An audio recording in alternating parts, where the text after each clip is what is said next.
Amen.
I, my, clean, clean, clean, sound, sound, sound.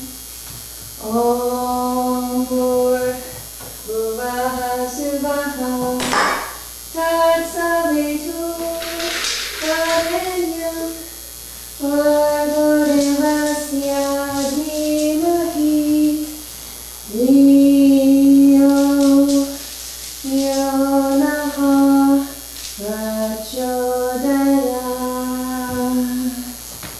I, my, clean, clean, clean, sound, sound, sound. Om Bhur Bhuvaha Svaha Tat Savitur Varenyam Bhargo Devasya Dhimahi Dhiyo Yo Naha Prachodayat. I, my, clean, clean, clean, sound, sound, sound. Om Bhur Bhuvaha Svaha Tat Savitur Varenyam Bhargo Devasya Dhimahi Dhiyo Yo Naha Prachodayat. I, my, clean, clean, clean, sound, sound, sound. Om Bhur Bhuvaha Svaha Tat Savitur Varenyam Bhargo Devasya Dhimahi Dhiyo Yo Naha Prachodayat. I, my, clean, clean, clean, sound, sound, sound. Om Bhur Bhuvaha Svaha Tat Savitur Varenyam Bhargo Devasya Dhimahi Dhiyo Yo Naha Prachodayat. I, my, clean, clean, clean, sound, sound, sound. Om Bhur Bhuvaha Svaha Tat Savitur Varenyam Bhargo Devasya Dhimahi Dhiyo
Jai Jai Sai Guru Sai Jai Jai Sai. Sri Sai Satcharitra, the wonderful life and teachings of Shirdi Sai Baba, a modern rendering. Chapter 36. Once 2 gentlemen came from Goa to have Baba's darshan. They both prostrated before Baba, but Baba only asked one of them for 15 rupees dakshina, which was paid willingly. The other man voluntarily offered 35 rupees, but it was rejected by Baba, to the astonishment of all. Shama asked Baba, "What is this? Both came together. One's dakshina you accept, the other, though voluntarily offered, you refuse. Why this distinction?" Baba replied, "Shama, you know nothing. I take nothing from anybody. The Masjid Mai, this Masjid mother, calls for the debt. The donor pays it and becomes free. Have I any home, property, or family to look after? I require nothing. I am ever free. Debt, enmity, and murder have to be atoned for. There is no escape."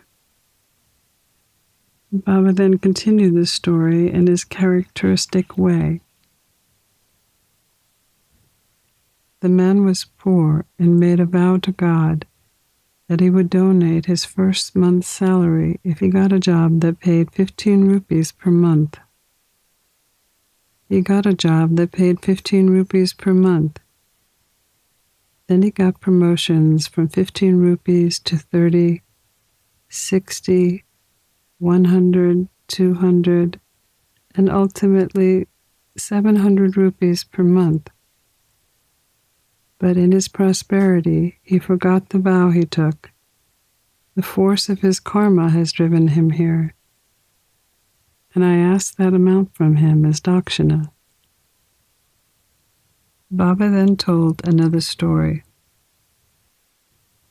While wandering by the seaside, I came to a huge mansion and sat on its veranda. The Brahmin owner gave me a good reception and fed me sumptuously. He showed me a neat and clean place near a cupboard for sleeping. While I was sound asleep, the man removed a slab to break the wall and entered. He scissored off my pocket and took all the money from it. When I woke up, I found that 30,000 rupees was stolen. I was greatly distressed and sat weeping and moaning. The money was in currency notes, and I thought that the Brahmin had stolen it. I lost all interest in food and drink and sat on the veranda for 2 weeks, bemoaning my loss. Then a passing fakir saw me crying and made inquiries regarding the cause of my sorrow. I told him everything. He said, "If you act according to my instructions, you will recover your money. Go to a fakir. I shall give you his whereabouts, and surrender yourself to him. He will get back your money. In the meantime, give up your favorite food until you recover your money." I followed the fakir's advice and got my money back. I left the Wada and went to the seashore to catch a steamer. I could not get into it as it was crowded, but a good-natured attendant interceded for me, and luckily I got in. The steamer brought me to another shore, where I caught a train and came to the Masjid Mai. The story finished, Baba asked Shama to take the guests and arrange for their feeding. Shama took them home and fed them. During dinner, he mentioned to the guests that Baba's story was rather mysterious, as he had never gone to the seaside, never had any money, never traveled, never lost any money, nor recovered it. He asked whether they understood its significance. The guests were deeply moved and shed tears. In choked voices, they said that Baba was omniscient, infinite, the one Parabrahman, without a doubt. They said the story he gave was exactly their story, and what he said had happened to them. How he knew this is a wonder of wonders. They said they would give all the details after the meal. Then, after they ate their meals while chewing betel leaves, the guests began to tell their stories. The first one shared the following. My native place is a hill station on the Ghats, the cremation grounds. I went from there to Goa to earn a living by securing a job. I took a vow to Lord Datta that if I were hired for any service, I would offer him my first month's salary. By his grace, I received an appointment that earned 15 rupees per month. And then I got promotions as Baba described. I forgot all about my vow.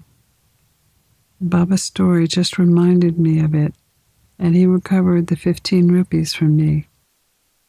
It is not dakshina as one may think, but payment of an old debt and fulfillment of a long-forgotten vow.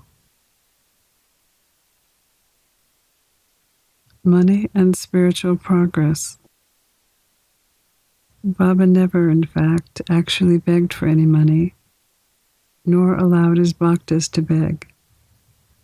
He regarded money as a danger or bar to spiritual progress, and did not allow his bhaktas to fall into its clutches.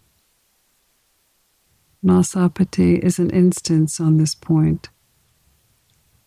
He was very poor and could hardly make ends meet. Baba never allowed him to make any money, nor gave him anything from the dakshina amount. Once a kind and generous merchant named Hansaraj gave a large amount of money to Malsapati in Baba's presence, but Baba did not allow him to accept it. Proof of Baba's omniscience. The second guest then began to tell his tale. My Brahmin cook served me faithfully for 35 years. Unfortunately, he fell into bad ways.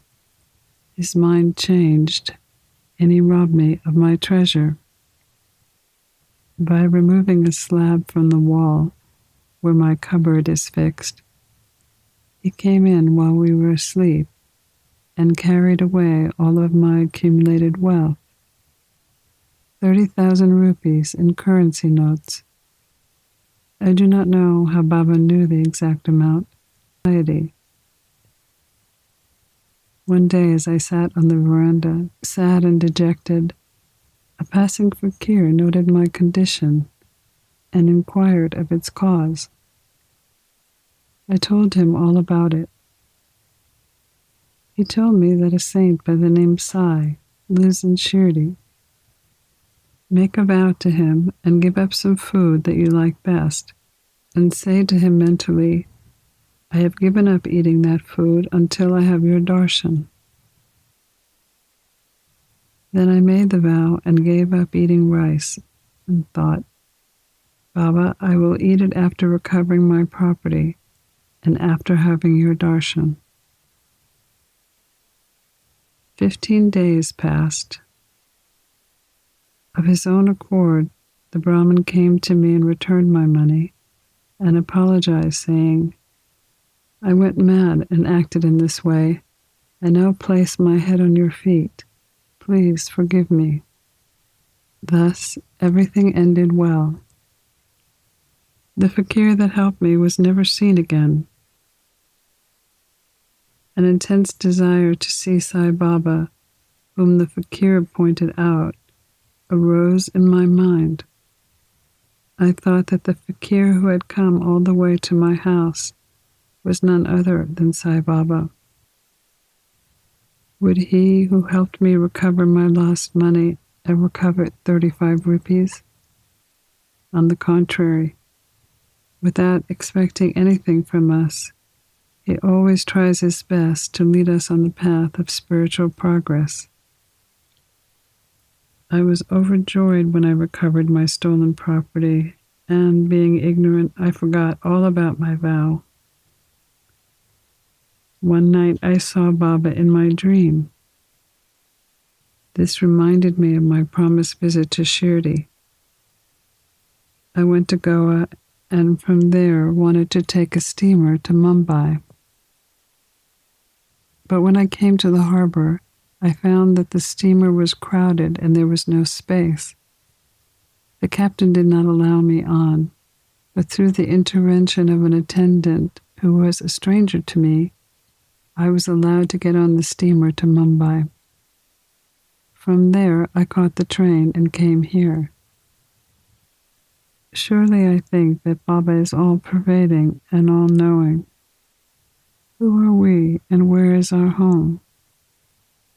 How fortunate are we that Baba got our money back and drew us here to him.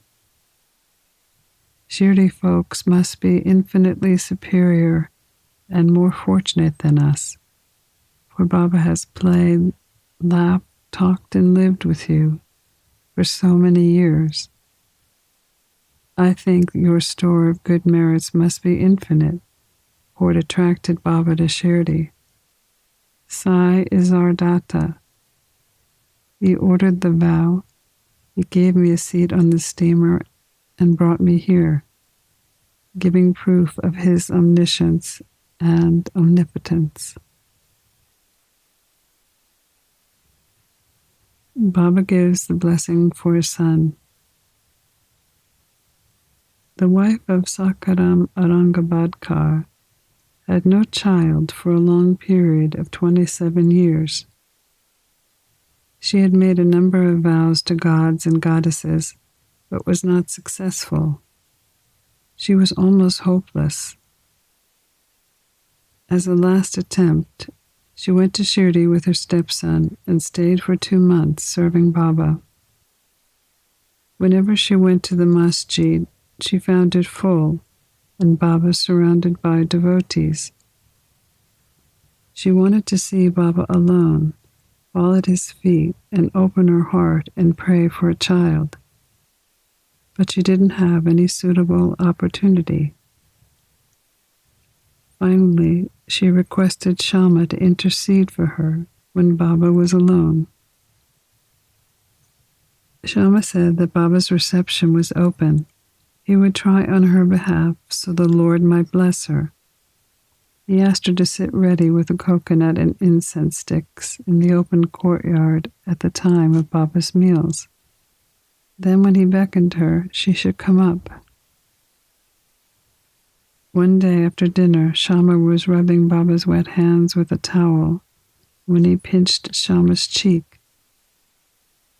Shama, feigning anger, said, "Deva, is it proper for you to pinch me like this?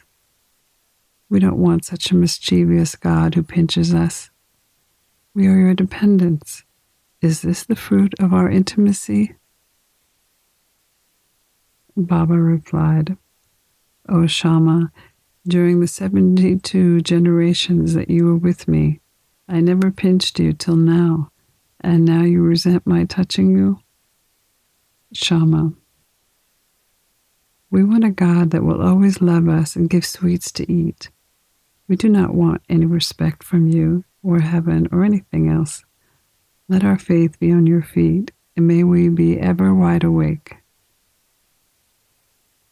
Baba said, "Yes, I have indeed come for that.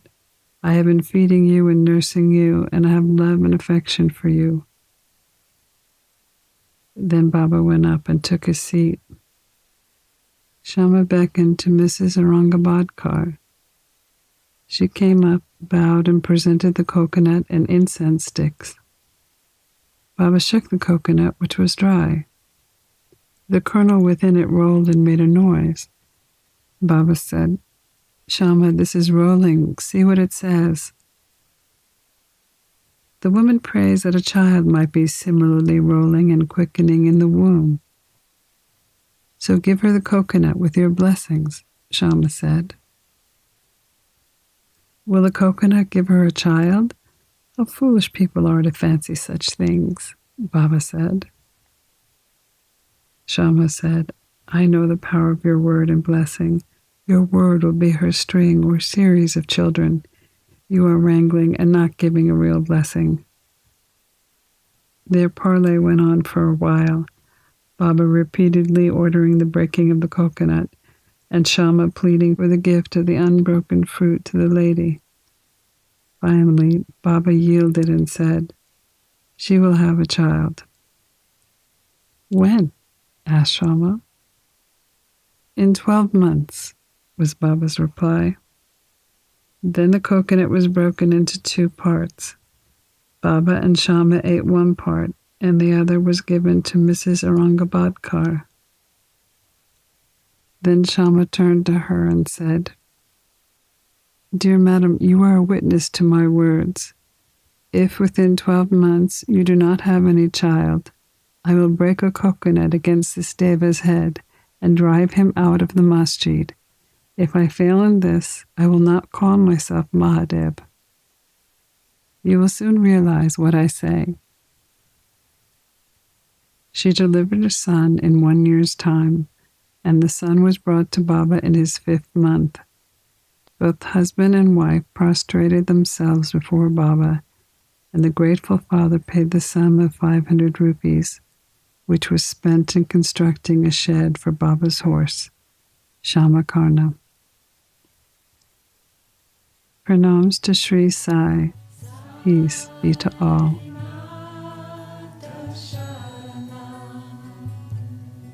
You've been listening to a modern rendering of Hamad Pant's The Sri Sai Satcharitra, the wonderful life and teachings of Shirdi Sai Baba, edited and narrated by Monica Penacanda.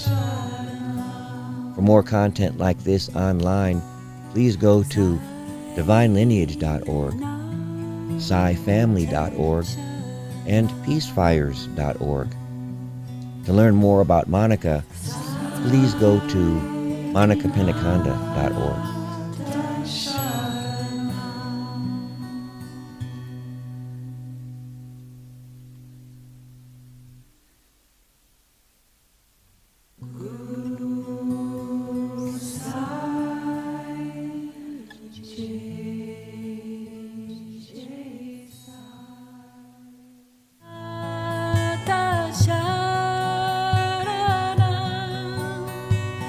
Sai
Sai.